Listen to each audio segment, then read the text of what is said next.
যারা আমাদের নেতা তারা যদি মাদকের ব্যবসার সাথে জড়িত হন, আমরা ইতিপূর্বে অনেক এমপির কথা শুনেছি, আগামীতেও যারা এমপি হবে তাদেরও অনেকের নাম দেখছি অলরেডি তারা এই ধরনের ব্যবসাগুলোতে জড়াই গিয়েছেন। মানে শর্ট ইনভেস্টমেন্টে সামান্য তারা স্বার্থের জন্য, ব্যক্তি স্বার্থের জন্য তারা মূলত দেশের ভবিষ্যৎকে নষ্ট করছে। এই জন্য আমরা রাজনৈতিক দলগুলোকে বলবো যে আপনাদের মধ্যে যারা এ ধরনের মাদক ব্যবসার সাথে জড়িত আপনারা তাদের বিরুদ্ধে ব্যবস্থা করুন।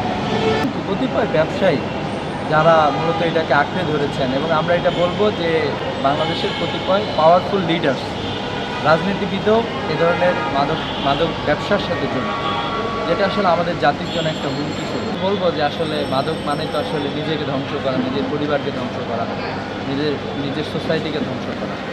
আমার মনে হয় যে তরুণ সমাজ সচেতন, তারা এটা বুঝে। জাস্ট এখন ব্যক্তিগত জায়গা থেকে কিভাবে এটা থেকে বের হয়ে আসা যায়, অনেকে অনেক ধরনের পদক্ষেপ নেবে, কিন্তু ব্যক্তির পদক্ষেপটা সবচেয়ে বেশি জরুরি। যে তাকেই ব্যক্তিগত একটা পরিকল্পনা করতে হবে এবং তাকে সুন্দর একটা সার্কেল খুঁজে বের করতে হবে যেখানে এই মাদকের ছড়াছড়িটা নাই। তো এভাবে করে যদি সে ব্যক্তির জায়গা থেকে পরিকল্পনা নেয়, এটা থেকে সেফ থাকার জন্য সে যদি তার বন্ধু সার্কেল, একটা সুন্দর বন্ধু সার্কেল গড়ে তোলে, তাহলে আমরা মনে করি যে আমাদের যুব সমাজ অনেক বেশি শক্তিশালী, তারা অনেক বড় কাজ করেছে। আমার মনে হয় যে এটাও তারা পারবে ইনশাআল্লাহ। যেহেতু এটা যাবে না, যে অভ্যস্ত হয়ে গেছে সে তো আসলে এটা ব্যবহার করবে, কিন্তু দাম বাড়ানোর মাধ্যমে যেটা হয় যে তার ক্যাপাসিটিটা কমে যায়, যার ফলে তার সেবনটা হয়তো কমে যাওয়ার সম্ভাবনা আছে। এই হিসাবেই তারা দাম বাড়িয়েছে।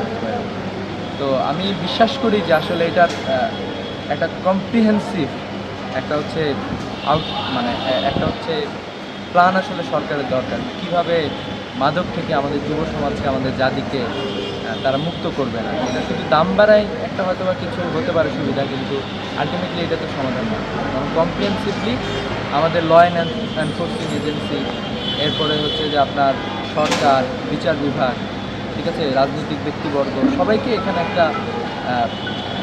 একটা একীভূত হয়ে তো এই কার্যক্রমগুলো করলে আমরা মনে করি যে এটা সম্ভব। সরকারের বিভিন্ন ধরনের আইন আছে, আমরা মনে করি যে নিরাময়ের জন্য অথবা একবারে জিরো মাদকের জন্য যে ধরনের আইন দরকার, যে ধরনের অ্যাক্টিভিটিস দরকার, আমার মনে হয় যে এটা খুব ভালোভাবে দরকার। মাদক চোরাচালানো এখানে জড়িত। আপনারা জানেন যে আমাদের সীমান্তবর্তী জেলাগুলোতে মাদকের ভয়াবহতা আমরা লক্ষ্য করতে পারছি। আমরা বিশ্বাস করি যে আমাদের যারা সচেতন নাগরিক সমাজ, তারা মূলত এটার বিরুদ্ধে অবস্থান গ্রহণ করেছে।